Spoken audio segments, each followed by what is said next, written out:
Dia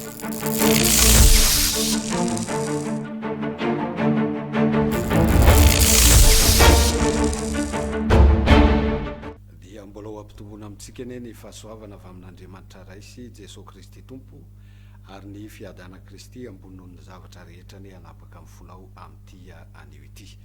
Miarabanao manokana ny tenako Pasteur Claude RANDRIAMBOLAMANANA avy ao amin'ny CCPM na ny Chapelle du Christ Philadelphie de Madagascar, tompoko lahy sy tompoko vavy.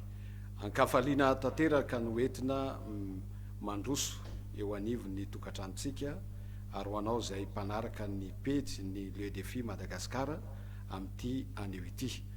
Ikasika anao manokana ny herin'Andriamanitra rety ampiandohana dia miangavy antsika rehetra namana zay ao anatin'ny tambajotra tserasera rehetra na iza toerana misy ilazao ny fianakaviana any ampitan-dranomasina rehetra any. Manomboka izao tsika dia manaraka ny fandaharana ny vatana amin'ny alalan'izao page izao izany. Ka dia manasanao amin'ny anaran'i Jesosy Kristy Tompo, tompoko lahy sy tompoko vavy. Zay no ela fa hivavaka isika ho apetrakitsika ampelantanan'i Jesosy Kristy Tompo ny teny amin'ity anio ity. Hivavaka isika. Raha eo taio manokana ny teninao ary mangataka amin'ny fanahy masina izay manokatra ny fo amam-panahy ny olona ho voninahitry ny anaranao amin'ny anaran'i Jesosy Kristy Tompo. Amen. Amin'ity anio ity tsika dia hiresaka manokana ny tenako mikasika ny atao hoe zava-miafin'ny tontolo ARA-PANAHY. Fizarana voalohany ihany no zaraiko aminao amin'ity anio ity ary ho arahantsika eny ampandehanana eny ny toy an'izany fampianarana izany. Androany tsika dia hiresaka manokana ny amin'ny Daniela sy ny vavaka izany. Inoko fa anampy anao ary isy zavatra marobe izay manomboka ho fantatrao sy ho takatrao manomboka eto ny mikasika ny atao hoe vavaka. Bokin'ny Daniela toko fahenina dia ny 9:1 dia zao ny voambaran'ny soratra masina. Noho ny fantatry Daniela fa voaisoniny didy dia nakao an-tranony izy ary ny varavarankelin'ny trano ambony na nandrify an'i Jerosalema dia ny vo ka intelo izy isan'andro nanandohalika ny vavaka sy ny saotra teo anatrehan'ny Andriamaniny satria fanaony hatramin'ny taloha izany.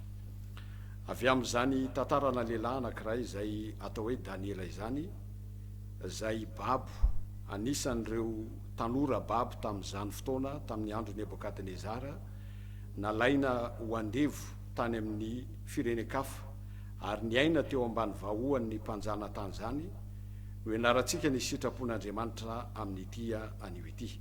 Ny zavatra nitranga tamin'izany fotoana izany dia na dia teo aza ny fahababoana izay nisy tamin'ny reo jiosy, reo zanak'Israely, voambaran'ny soratra masina fa Daniela kosa dia nahita fity teo anatrehan'ny mpanjaka.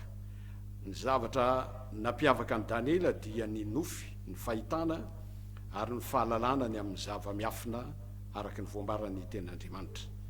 Zao ny zavatra nitranga tamin'ity fotoana anio ity satria Daniela tamin'izany fotoana izany nisy fanjakana efatra izay niaraka tamin'ny Daniela tamin'izany fotoana izany, mpanolontsaina ambony teo anatrehan'ny fanjakanareo ary tamin'ity fotoana ity dia fanjakan'i Darius rehefa nizara roa ny fanjakana tamin'izany fotoana dia ny fanjakana Medianita sy ny Persianina.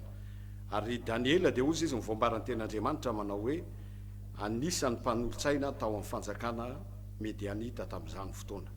Zao ny zavatra nitranga. Rehefa nahita fity teo anatrehan'ny mpanjaka Daniela dia nisy be fialonana ary nametraka velam-pandrika teo anatrehan'ny mpanjaka ary niresaka tamin'ny Darius araka ny voambaran'ny ten'Andriamanitra. Ary zao ny zavatra napetraka izy ireo tamin'izany fotoana izany manao hoe na iza mangataka na mivavaka amin'Andriamanitra na mangataka amin'ny olombelona mandritra ny 1 andro dia ho vonoina ho faty. Ary ny sazy izay napetraka tamin'izany fotoana izany dia ny fandefasana an'ireo olona izay nandika ny fitsipika ao anatin'ny lavaky ny liona. Zao nefa ny zavatra nitranga. Daniela dia nafantatra tsara ny olana izay napetraky ny fahavalo. Vao io ny voambaran'ny soratra masina ary niakatra tao amin'ny trano ambony izy izay trano fitoerany ary nanokatra ny varavarankeliny na nandrify an'i Jerosalema. ny vavaka Daniela satria fanao ny hatramin'ny taloha izany. Zany ny voambaran'ny soratra masina.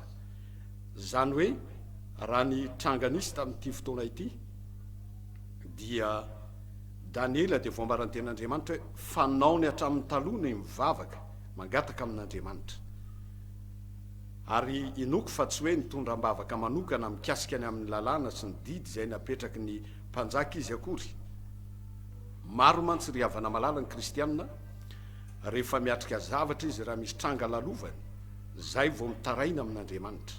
Fa rehefa mandeha ny zavatra rehetra dia hadino Andriamanitra. Maro amin'ny olona manana fomba sy toetra tahaka an'izany. Fa Daniela kosa dia ozy izy mivoambaran'ny Baiboly manao hoe fanao ny hatramin'ny taloha ny mivavaka ary mitady an'Andriamanitra. Inona ny zavatra nitranga nanomboka teo? Tonga reto fahavalon'i Daniela ary nitondra ny tatitra teo anivon'ny mpanjaka tamin'izany fotoana izany. Ary araky ny lalàn'ny Mediana sy Persiana ozy izy mivoambaran'ny soratra masina, zay rehetra mandika ny lalàna vao isony dia omelohana ho faty. Niaraka tamin'izay dia natsipy tao anatin'ny lavaky ny liona Daniela.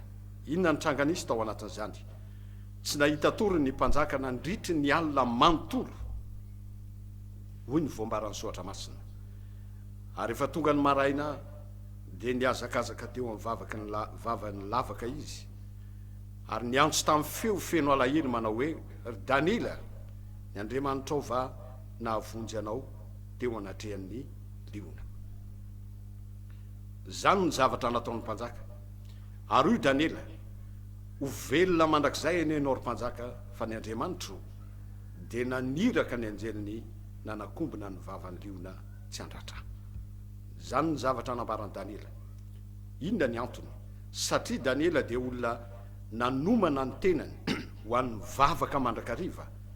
Ary ny soratra masina dia miteny manao hoe mivavaha mandrakariva ka tsy ho reraka ianareo. Mba tsy hahatonga anao ho reraka amin'izao vanim-potoana andro farany izao, zay iainantsika amina tranga maro amin'izao fotoana izao, zay manaketraka ny fon'ny olona, zay miteraka fakiviana eo amin'ny fiainan'ny olona amin'izao vanim-potoana andro farany izao, ilaina ianao hanana fiainam-bavaka. Zany fiainam-bavaka zany dia tahaka ny rivotra zay foantsika io, ka mamelona ny tova rehetra ao anaty.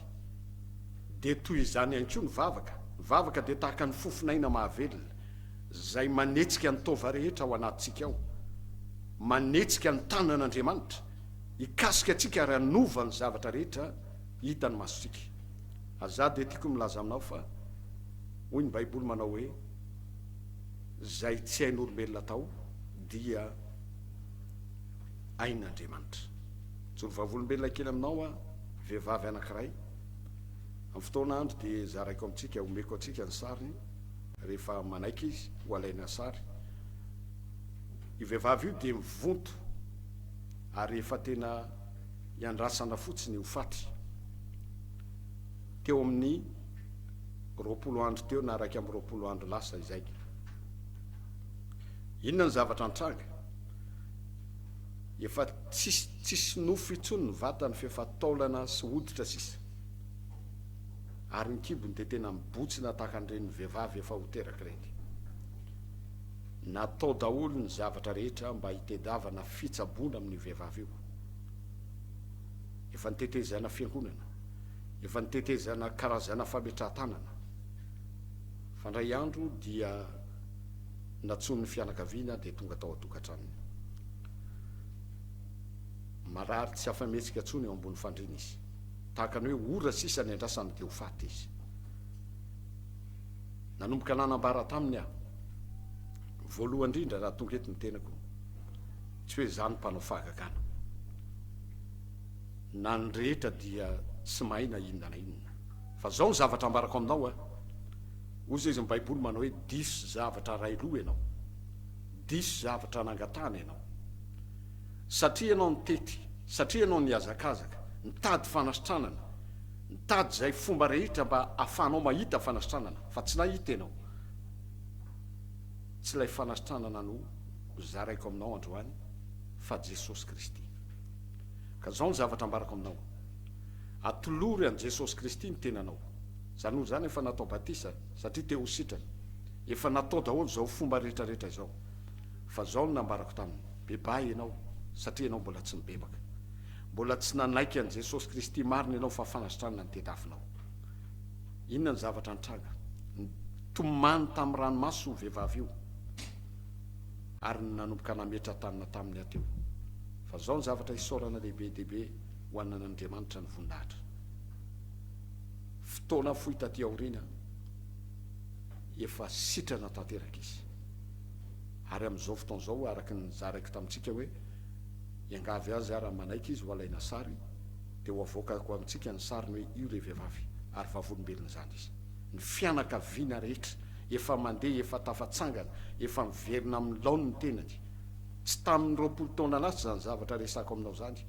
fa vo 120 andro zany raha ela indrindra derany eo an' Jesosy Kristy tompo zay no mahatonga hiteny aminao hoe ny zavatra ilainao dia Jesosy Kristy ny fanoloranao ny fonao azy fanoloranao ny tenanao azy ary fandraisanao fanapaha-kevitra hibebaka ka hiala amin'ny zavatra zay tsy araka an'Andriamanitra azany no zaraka anao amin'izao fotoana zao mety marary ianao nataonao daholo zay zavatra tenenin'ny olona hitadavana fanasitranana hitedavana vahaolana fiainana manana olana ianao amin'ny orinasa zay tantaninao amin'izao fotoana zao be deaibe ny karazana mpanarah tafahoana taminy fa zao ny zavatra toromarika tsotra zaraka aminareo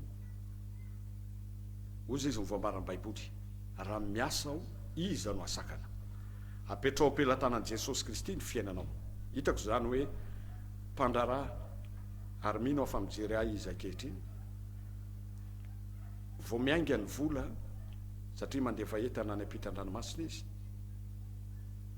tamin'izany fotoana izany ary ny vola vo miainga avany fotsiny vola dia efa tapitra trosan'olona ary tsy tonga ao anatin'ny tokantrano akory amidy ny fiara amidy ny fananana rehetra fa zao ny zavatra nambarako taminy misy zavatra banga eo amin'ny fiainanao rehefa manao zavatra dia apetraka apelantanan'i Jesosy Kristy ary sitrany ny tahina ny fiainanao ampandeha ny zavatra rehetra fa ataovy lohalarana eo amin'ny fiainanao izy inona ny zavatra nitranga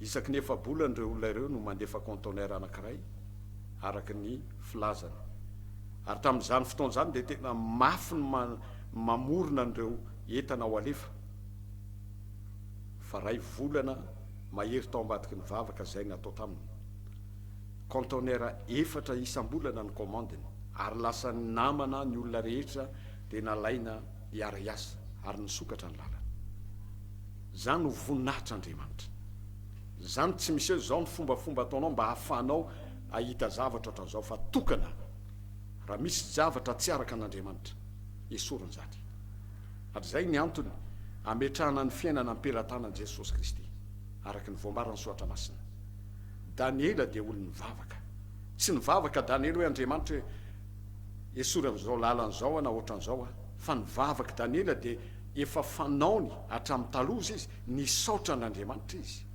fa tao ambadika io fotoana io dia nisy zava-mahagaga zay naseho an'Andriamanitra zava-mahagaga mampitolagaga zay naseho an'Andriamanitra tsy navela an'Andriamanitra nanratra an Daniela ny liona olo ny voambaran'ny baiboly io olana io ihany koa dia tsy andratranao ny toe-javatra mitranga amin'ny fiainanao io tsy andratranao fa ny antony dia mba hiverenanao hitodianao apelantanan'i Jesosy Kristy ary dia ho tahin'Andriamanitra ny zavatra rehetra zay ataonao ozy izy mivoambaran'ny baiboly manao hoe ninino nataonareo dia ataovy tahaka ny an'i Kristy ka rehefa apetraka ao apelantanan'i Jesosy Kristy ny zavatra anankiray misokatra ny varavarana maro ny zavatra hitany masoko zay naseho an'Andriamanitra fa moa misy zava-mahagaga zay tsy haiko atao va ho Jesosy Kristy tompo zany mivavaka zany voalohany indrindra dia zao zay ao am-ponao zay mavesatra ao anatinao ny tantarainao amin'Andriamanitra zay no natonga Jesosy ny teny hoe raha mivavaka ianareo dia arindriny ny tranonareo tantarao aminy ao amangikina ny zavatra rehetra ao am-ponao ny tsy ambaratelonao rehetra dia tantarao eo anatrehan'i Jesosy Kristy ka rehefa sokafanao an'Andriamanitra ny ao am-ponao sambatra ny madio am-po fa izy no ahita an'Andriamanitra. Ny atao hoe vavaka dia firesahana amin'Andriamanitra. Zay nitokanana ao anatin'ny tokantrano mangingina. Tsy voatery hoe tsy maintsy ara hivavaka mandohalika amin'ny vady na ny mpianaka na ny zanaka sy ny ray aman-dreny, fa ianao dia manana ny tsy ambaratelonao dia mivavaha eo anatrehan'Andriamanitra. Sokafo azy, ambarao aminy zavatra ao am-ponao, zarao aminy zavatra mavesatra ao anatinao. Hitan'Andriamanitra hoe ny alahelonao, hitan'Andriamanitra ny fahavesarana misy eo amin'ny fiainanao. Firifiry ny renim-pianakaviana matsiaro tena mijaly amin'ny zavatra misy sy ainany eo amin'ny fiainany. Ny ao tamina renim-pianakaviana anankiray aho, zay voafatotry ny fidorohana zava-mahadomelona ny zanany, fa tena mijaly raha ny fianakaviana zany, satria sanandro zaza io lasa mangalatra ao anatin'ny tokantrano. Fa dia raina Jesosy Kristy Tompo, fa rehefa nampianarina ny zarana ny firazantsara ilay tanora hoe jerevy no avinao, 20 taona ianao zao, afaka 10 taona ianao matsangan-javatra mavita zavatra, 10 taonao ambadik'izay ianao dia zao ninona zavatra nofinofisonao dia ho tanteran'Andriamanitra aminao. Azany ny zavatra nampianarina sy ny biazina taminy, nisokatra ny sainy ary nitodika tamin'Andriamanitra izy. Amin'izao fotoana izao dia hivavaka ao anao, hikasika anao anie ny herin'Andriamanitra, hiasa eo amin'ny fiainanao ny herin'Andriamanitra, fa fao ny alahelo sy ny fahavesaranao am-ponao. Fa ozy izy ny Baiboly, tsy mandrak'izay ny ranomasina izay johy pahoriana, inona fahoriana lalovanao, fa hikasika anao anie ny herin'Andriamanitra, apetrao am-pelantanan'i Jesosy Kristy ny zavatra rehetra. Hivavaka ao anao zay amin'ity anio ity, hiara hivavaka isika. Lehibe ny fitiavanao sy ny famindram-ponao Andriamanitra. Ankehitriny dia misaotra anao manokana aho, niza nahita an'izao fandaran'izao, ianao efa hikasika ny tokantranony, hikasika ny fiainany, ary sokafo ny fony sy ny sainy halalany fa Andriamanitra lehibe ianao. Ho tahinana izay rehetra ataon'ny tanany amin'ny anaran'i Jesosy Kristy Tompo. Amen. Tompo lahy sy tompo vavy, zay ny fandarana zay niarahanao tamin'ny tenako tamin'ity anio ity.